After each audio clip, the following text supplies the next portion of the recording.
heart of Alberta's capital city, one of Edmonton's most well-known and most important landmarks. The provincial legislature overlooks the riding of Edmonton Centre. Go a little further into the downtown core and there's Rogers Place, where fans flock to watch the Edmonton Oilers take on their rivals on the ice. Yeah, so we're like in the heart of this riding, the downtown kind of heart of this riding, and the riding's interesting because it's a really diverse riding on a bunch of different fronts. So you can see right behind me we've got Rogers Place, which is supposed to sort of be the crown jewel development of downtown Edmonton. Really fancy, nice restaurants down that way.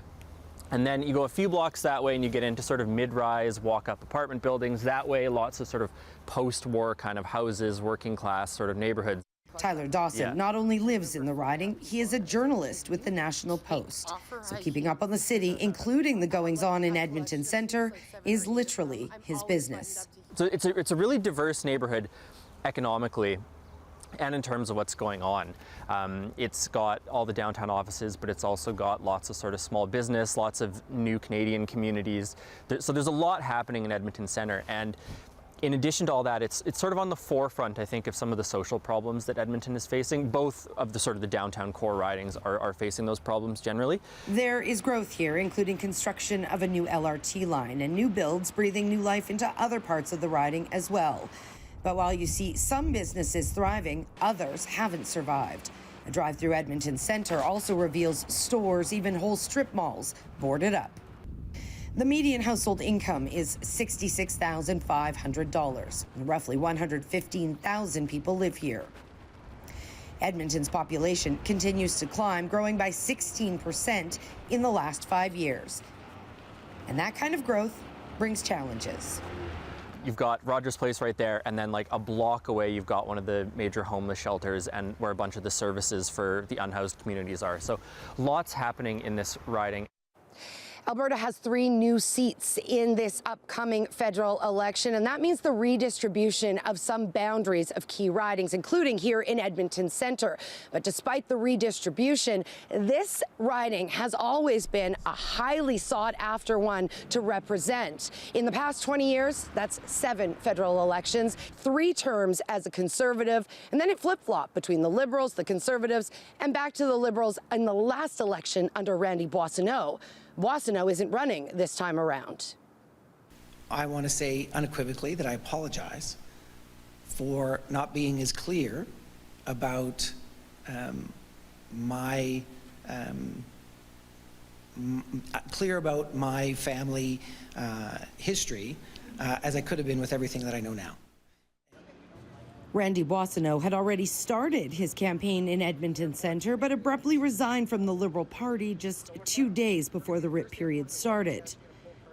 The Liberal candidate here now is Eleanor Olszewski. She says she knows she has her work cut out for her. She was set to run in Edmonton Strathcona, but with Boissonault's abrupt resignation, she jumped to Edmonton Centre the day before the writ period began. My father was born in Poland, and he was in the Polish army and was a prisoner of war. And he came to Canada, met my mother, and she was in the Canadian Armed Forces for a while. And then she went to university at a time when very few women went to university.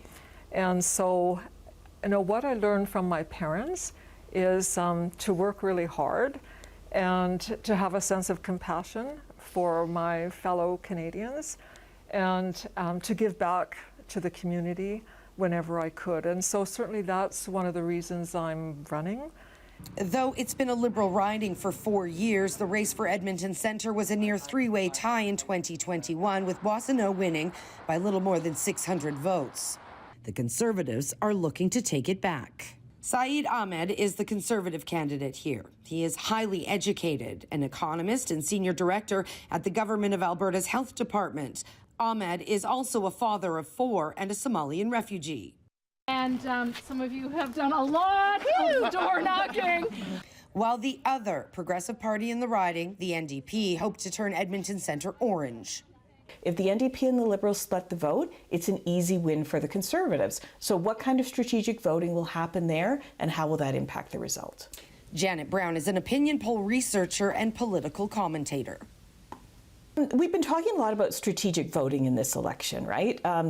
Everybody wants to vote for their first choice, but you know, if another party scares you more than your first choice motivates you, then you might go to your second choice. And both of these ridings are places where strategic voting could come into play. I know I need to work so hard, and my team needs to work so hard, and it's very important to all of us to keep this riding red. With time not on her side, Olszewski believes FaceTime with voters is key to success. So are you going to vote Liberal this time around for Mark Carney? Yes, nice to meet you. Thank you so much. Yeah. This election is going to be a choice between the Conservatives and the Liberals, and it's going to be a choice between Pierre Poilievre and Mark Carney. On that point, her Conservative opponent agrees, at least his team does. But while the local Liberal and NDP candidates are speaking to media, the Conservatives are using a different strategy. We showed up to candidate Sayid Ahmed's public campaign launch. Everyone welcomed, the invitation said, but we weren't permitted to speak with the candidate. There are many cultures represented in Edmonton Centre, and while Ahmed mingled with voters and fellow CPC candidates inside this campaign kickoff event, the only media permitted was a Filipino publication. His campaign team tells us that party policy dictates messaging is to come from leader Pierre Poilievre. In the NDP camp, Trisha Estabrooks says she isn't worried about vote splitting. We love door knocking in Edmonton Centre, right? On a snowy Saturday, she hits the campaign trail with some provincial NDP star power. That's former MP, now provincial MLA Janice Irwin, and that's MLA Sarah Hoffman. Both were cabinet ministers under former NDP Premier Rachel Notley. Their provincial ridings overlap much of the same area federally. Like the Conservatives, the NDP is running a first-time candidate in Estabrooks. But Estabrooks isn't exactly a new face. She is a known CBC personality, then school board trustee. She got the early nod from her party in 2023 and has been hitting doorsteps ever since. I was raised in a small town in Nova Scotia where I was told you had to do your part and get involved in community. And so, you know, I moved to Edmonton 18 years ago, and I moved here as a journalist, and I have made this city my home. It has grabbed a hold of me, and it has welcomed me and my family. I moved my dad all the way from the East Coast right before the pandemic. We've raised our 2 children here. After leaving journalism, I served as a school board trustee, and like, school board politics is as grassroots as it gets. And serving as a school board trustee and chair of Edmonton Public School Board for almost 8 years, I learned and heard from so many families who shared with me their stories and their challenges and their struggles. And there were things that I couldn't do as a school board trustee, and wanted to find a way that I could advocate for them in a bigger way. And so entering federal politics is that way for me. As for strategic voting, Estabrooks believes voters waffling between the 2 more progressive parties, hers and the Liberals, will choose hers. Speaking of waffling, Campio Brewing, in practically the center of the riding, is getting ready to serve up chicken and waffles to a hungry Sunday brunch crowd. It's one of several Alberta business ventures for Bianca Parsons and her husband. One that was set to open just as the COVID-19 pandemic shut it down. Affordability for small businesses, which are a lot of the businesses that we represent, is huge. So that's everything still on talking about, you know, is there carbon tax or isn't there carbon tax? How am I transporting my product? Once I'm transporting my product, is there a tariff on the oil and gas? Parsons runs other businesses and is also the president of the Alberta Food Processors Association, so understands the issues as both an operator and a leader and advocate for industry. The city of Edmonton alone exports roughly $14 billion in goods to the United States annually, accounting for almost 10% of the region's GDP. So the tariffs are top of mind.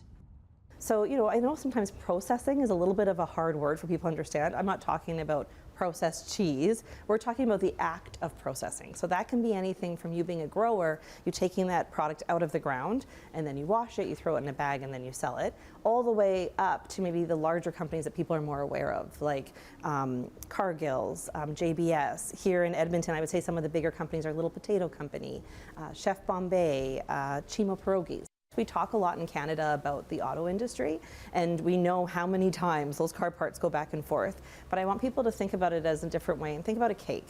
how many ingredients go into that cake? Where are those ingredients farmed? Where do those ingredients process? So maybe, let's say dairy, you know, it's coming from the cow here, but maybe we're making it into butter down south in the States, and then we're bringing it back up. So it's this constant inputs, ingredients that adds all up to the final product, which ends up being the cake, which makes it very expensive for a small business here in Alberta to be able to sell their product in this economy.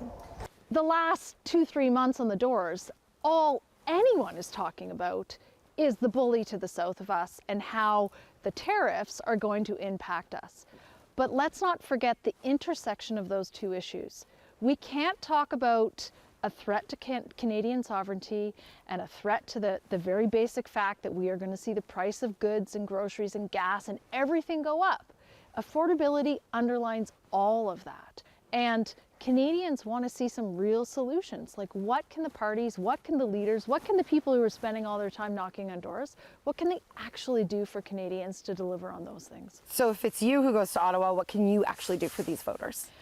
Well, you know, the NDP is putting forward some pretty progressive ideas around cutting GST on essentials, right?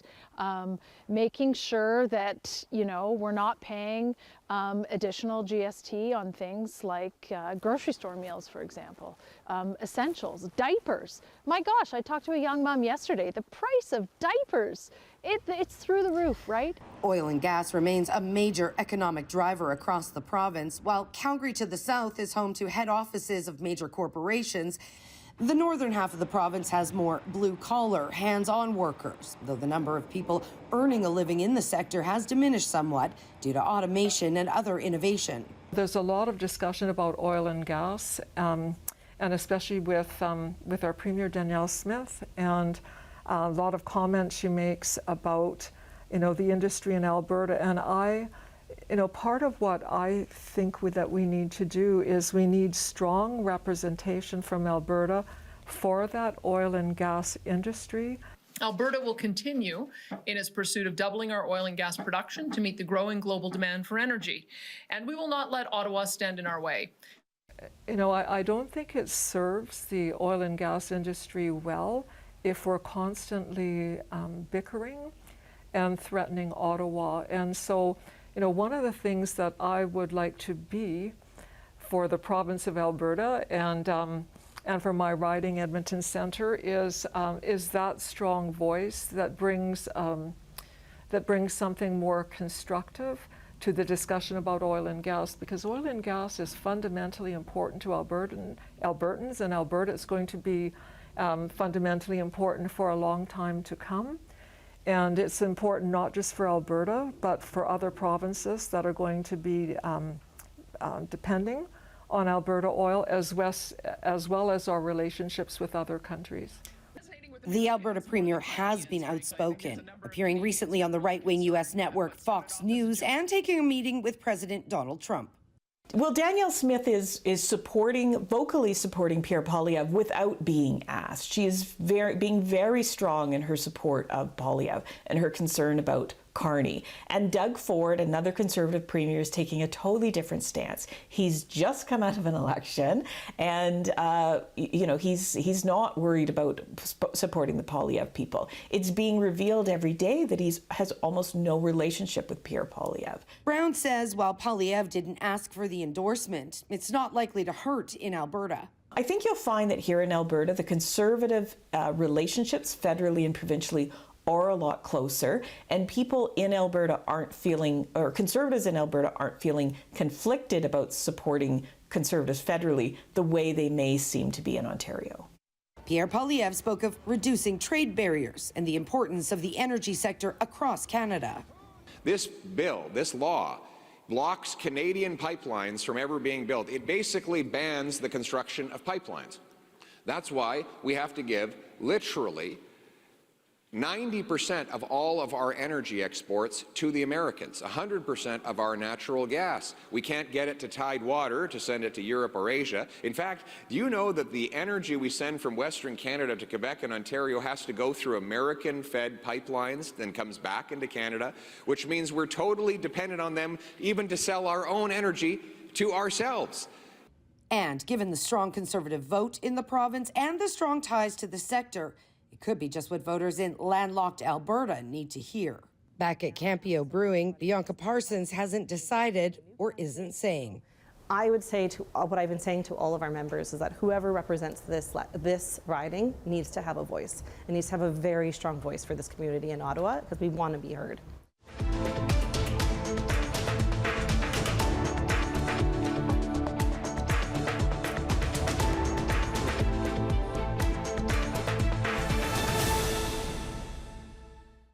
Bordering Edmonton Centre is the riding of Edmonton Griesbach. It's represented currently by the NDP incumbent Blake Desjarlais. The Conservative candidate is Kerry Diotte, who represented the riding from 2015 to 2021.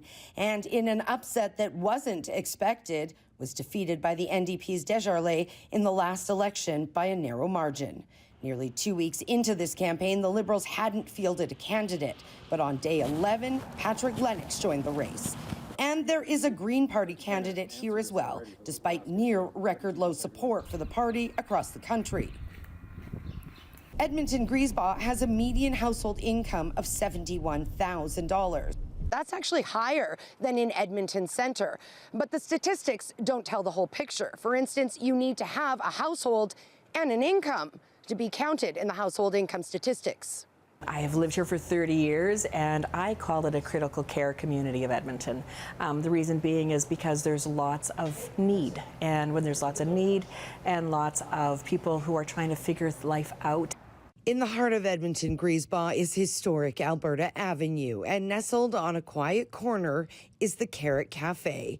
It's where we find Christy Morin, Executive Director of Arts on the Ave. So I, over the 30 years, have called this a landing and gathering place for newcomers, and always has been. You know, back in the 50s, it was the Ukrainian farmers, right, that would move in from the farms and they'd come into the city and they made home here. It was the Portuguese community that moved in here. It was the Cambodian community, right? It was the Chinese community.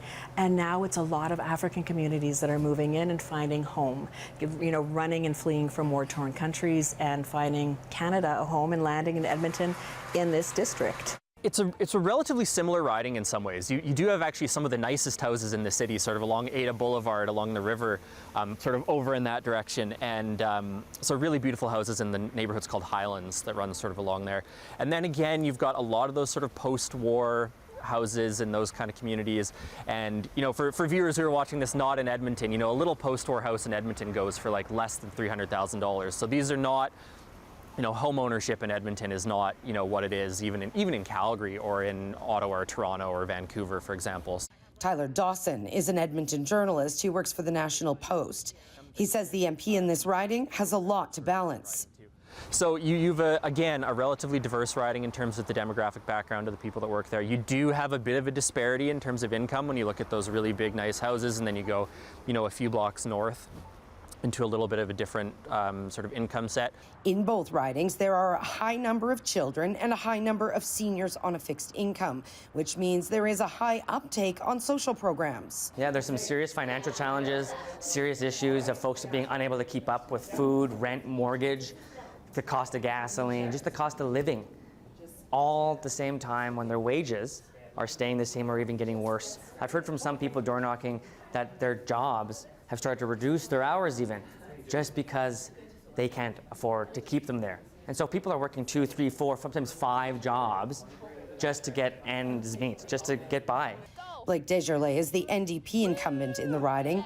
In a province and riding where blue is most often the color of choice, he's managed to be just one of 4 non-Conservative seats, defeating a Conservative incumbent by just 1,500 votes out of the 43,000 cast in 2021.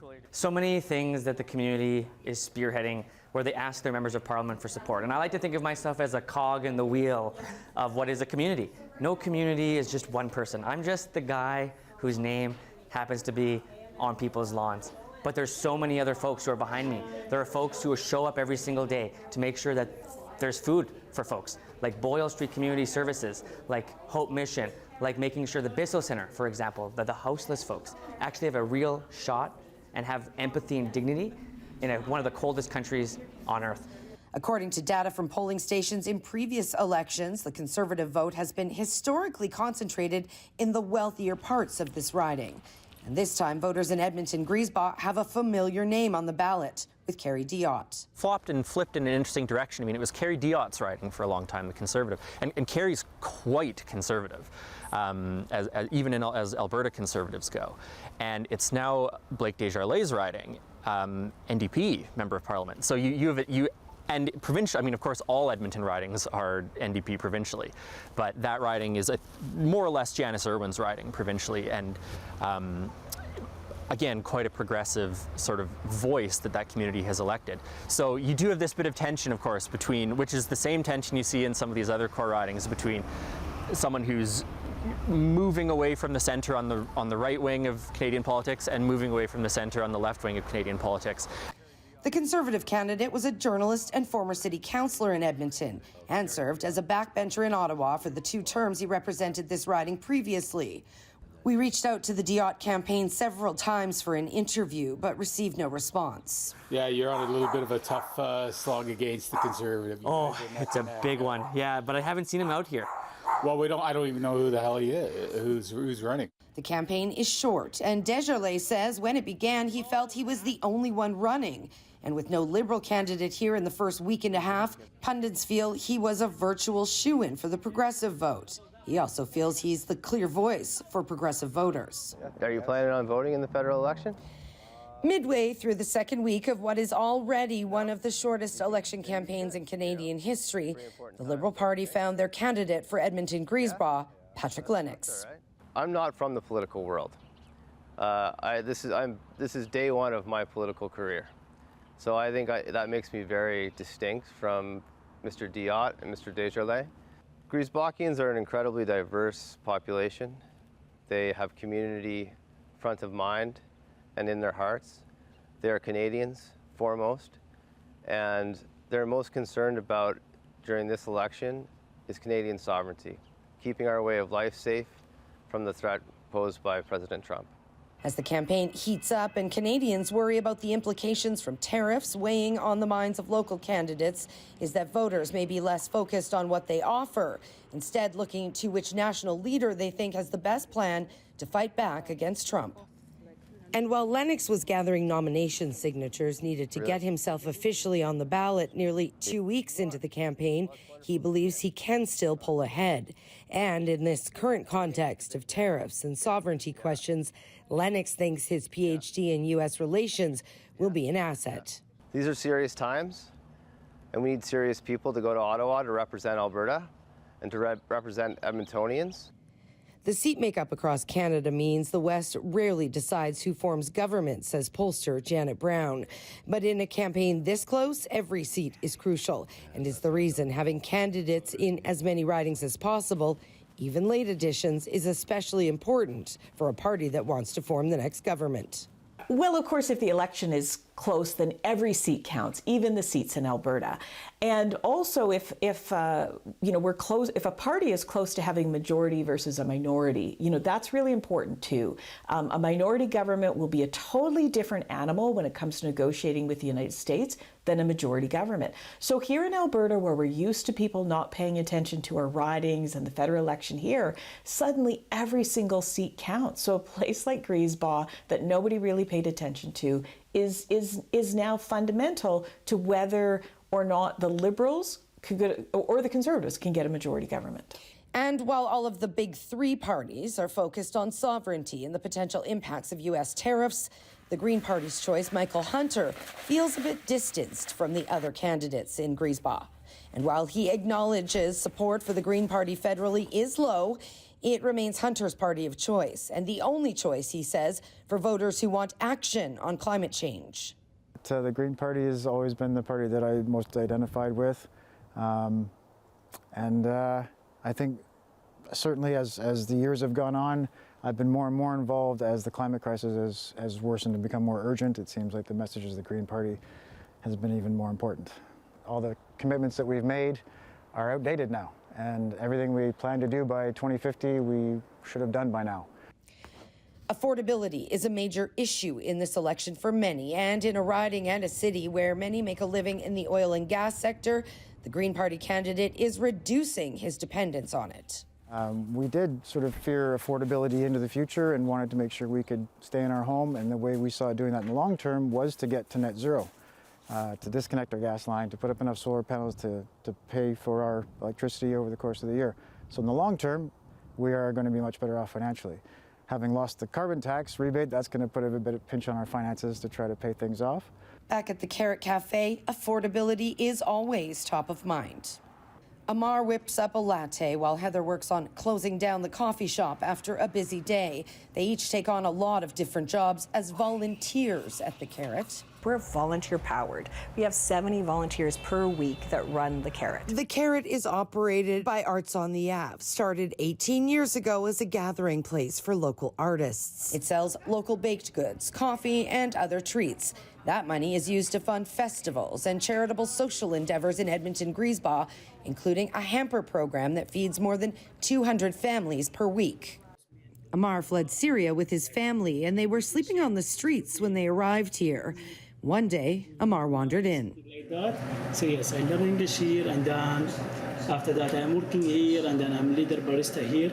So I do training for the new volunteer. Not only is he an amazing barista that he learned from Syria and is teaching us here in Edmonton and training as one of our lead baristas, he actually started his own little business and actually went down and bought a truck and is doing courier services. And I mean, this man is a little entrepreneur. You know, he'll sit there and bounce stuff off of us, talk to business people in the community, find ways to do things. So these people are not sitting still. They're not looking for handouts. They're looking for hand-ups.